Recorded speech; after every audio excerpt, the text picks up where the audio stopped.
So in my last video, I was talking about a situation where I disagreed with the doctor's orders and I did not feel comfortable giving a lethargic patient Haldol or Seroquel or any sort of additional sedative.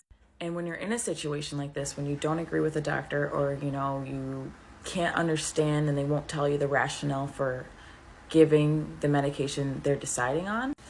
Or another example would be, if a situation is arising, like the patient is tachycardic or hypotensive or any sort of really change of status, and you let the doctor know and they decide not to do something, but you're really concerned. There's a lot of different ways to handle this situation, but no matter what way you decide, the most important thing you need to do is document. And this is how you go about that. So I've used both Epic and Cerner, and in both computer systems or charting systems, they both have an area for you to chart provider notifications.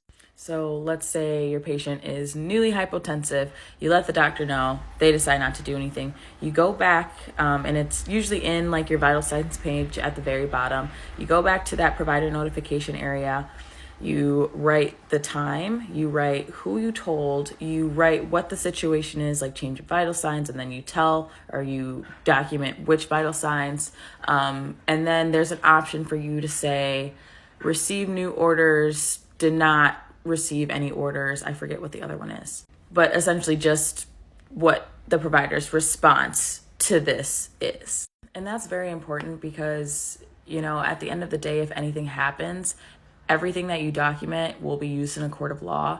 So, hey, this patient was hypotensive. Why didn't you do anything? Actually, if you look back at the charting, I told the doctor I did these interventions. Also, if, it's a bigger situation, not something as minor as a change of vital signs, but some sort of event that happens, let's say you're telling the doctor, and then all of a sudden the patient requires an intubation. While you're telling the doctor, airway is very important, you should be writing actual notes in the patient chart, like writer alerted MD of this situation, writer awaiting orders, we'll continue to assess the situation.